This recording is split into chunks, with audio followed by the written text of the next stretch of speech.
Krew Podcast, and on tonight's episode, we're talking about WWE WrestleMania 10, March 20th, 1994. And it's in Madison Square Garden, New York, New York. So, Shane, what you got to say about the show tonight? And I enjoyed watching this WrestleMania going back to 94. I thought it was a entertaining WrestleMania. What you think about it? Yeah, it was a WrestleMania of a new era. It was introduced. It was going into a new era. One of the first pay-per-views of a WrestleMania that didn't have Hulk Hogan headline in it, which was Bret Hart. That's when WWE started taking off for Bret Hart. Actually, it was just a Bret Hart era. It was taken into that era. So, yeah, it was a good WrestleMania, man. Seeing the new era coming in, seeing the transition of the superstars and stuff. I guess you could say that's what WrestleMania 10 was. I kicked it off with Owen Hart versus Bret Hart. What you think about that? Good match. Owen Hart won, which I'm a Bret Hart fan, but I like Owen Hart because he was the younger brother. He had more charisma, I guess. But Owen Hart won that. That was a real good technical match. It was actually probably one of my favorite matches of the night. Yeah. Watching those two, man, that's just something you don't get to see anymore. How these guys wrestled and put on a match. Yeah, like using a running bulldog and stuff like that. You don't really see those type of skill sets no more. Yeah, putting on like ring psychology with actually like putting on using moves to like tell the story with the match. After that was what, Bam Bam and Luna versus Doink and Dink the Clown. Very entertaining. Yeah, that's a pretty funny match. And baby, we get to see Bam Bam Bigelow do his thing out there, seeing Doink and Dink the Clown in there. I mean, like I said, it was a new era. You had Bam Bam coming in, even though he was around for a minute. He started to get that super push. Doink was in the old era, so. And Luna was in there, legend in there, man. She worked well, with the intergender tag team match. Way ahead of their time. Yeah, it was pretty good. She had some good stuff going on with Dink the Clown. So that was pretty funny. After that was, man, Savage versus Crush with the 60-second count out. Like they had to get a pinfall. Yeah, 4 counts anywhere. But then they had to make it back to the ring in 60 seconds and they didn't lose the match. So they had to be outside the ring. Yeah, it was good to see a Savage match, man. He was pretty entertaining with that. Yeah, I'm seeing him going against a bigger guy like Crush and seeing how he could use his in-ring ability and outside ring ability to defeat him.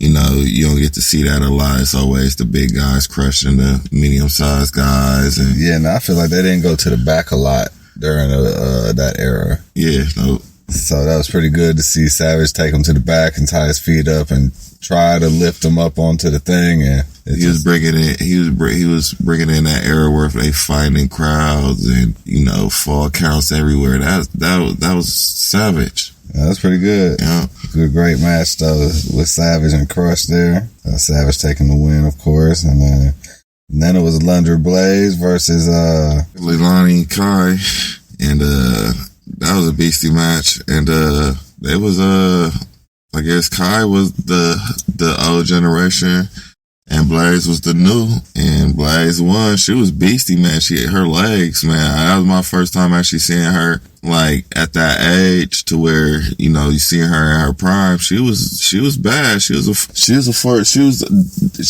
almost had the body as like Ruka, like the height, the body size and all that. Yeah, that was a good match to see, man.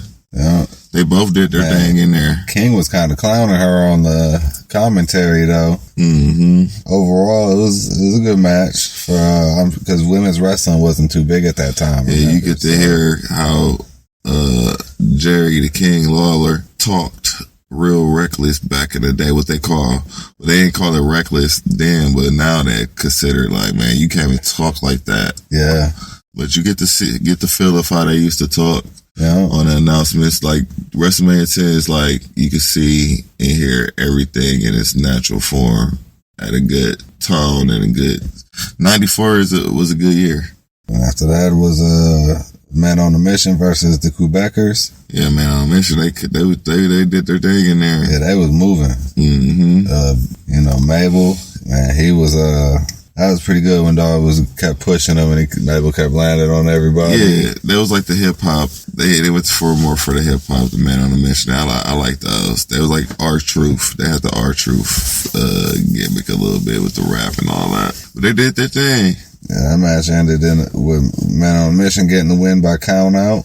Yeah. Pretty good match there, though, man. I always enjoy seeing what I know him as Viscera, seeing him when he was younger. Man, after that, we moved on to Yokozuna versus Lex Luger for the WWF title. Mr. Perfect as the referee. Yeah, and then Yokozuna was on his winning streak around that time, just coming from the infamous Yokozuna versus Lex Luger match when Lex Luger did body slam him. But Yokozuna won this match with Mr. Perfect DQ'd Lex Luger for touching on him in the ring for letting him know, like, hey, while you ain't counting, I could have won. Yeah. But, yeah, he got DQ'd and then Yokozuna took the win for that one. Yeah. But it was a good match. It was a good match, though. I thought Luger was going to win, but I knew Luger lost, but me just watching the match, how the match was going, it's like, you would think Luger get into it, yeah. And then right after that was a quick match, very quick match. Earthquake versus Atom Bomb, where it started off with Harvey Whippleman and Howard Finkel in the ring arguing. Yeah, beef with each other. Yeah, well, Whippleman was kind of snapping on Howard Finkel though, but Atom Bomb came out and then to back him up, Earthquake came out and they started the match off top real quick. The bell rang. Yeah, Earthquake destroyed him. Yeah. He didn't get any moves in. It was just over with. He down there set a record of probably being the fastest in a WrestleMania match, probably. Yeah, up until I think that Daniel Bryan. Daniel Bryan was Daniel Bryan versus Miz. Yeah, I think so. Yeah. And then we had the classic and famous Razor Ramon versus Shawn Michaels for the undisputed Intercontinental titles. And you know who won that? Yeah. My boy Razor Ramon. So yeah, the bad guy, he won that one. But yeah, Razor Ramon and Shawn Michaels match, that was a good ladder match right there. Yeah, I think they was one of the first few to really do the ladder match and put it on the map like that. Yeah, WrestleMania 10, you get to see a lot of good matches. Yeah, the ladder match was going down though. Shawn Michaels was off the ladder, hitting him with the ladder broke. In my opinion, that's the match that stole the show right there. Yeah, that ladder match, yeah. But and then after that we had the main event then. It was Bret Hart versus Yokozuna for the WWF title. And this is where the new era begins. Yeah, the Bret Hart era. No Hulk Hogan mainlining and no belt on Hogan. It's the new guy, Bret Man the Hitman Hart, defeating iconic Yokozuna. But that was a perfect match. Right Piper doing the referee. Yeah. And Right Piper was in his prime at that time, man. Like, he could have destroyed anybody around that time. How he was looking. Yeah, that was Bret Man had put in some work though for Yokozuna. Yeah. Man, it ended with everybody coming out to the ring to congratulate Bret. All the celebrities, the wrestlers, like you said, bringing in the new era. Yeah, that was the man to bring in to bring forth and carry out WWE legacy. Yeah. And Yokozuna had to take that fall. He didn't even lose. Technically, he just took a fall for Yeah, he fell off the rope. Yeah, for Bret. It was just symbolizing it was for Bret to carry on the belt. Now it's for him, So, like I said, WrestleMania 10 is one of the best manias out there, man. Means a lot. One of the classics. Yep, it's a classic. I say watch that. And hope y'all enjoy it just as much as we enjoy watching it and bringing back memories from 1994. And seeing some of the top superstars at that time. So, with that being said, we're going to go ahead and wrap this one up. This is the Backstage Krew Podcast. Find us on Facebook, YouTube, Instagram, Twitter, TikTok, Twitch, Patreon. You know, Google Podcasts, Apple Podcasts, Spotify, all the podcast stations. You can also find us on www.backstagekrew.com. Show where you get your WrestleMania t-shirt from. Oh man, I got my WrestleMania t-shirt from www.shop.com. I might go ahead and get me one to represent, man. With that being said, till next time.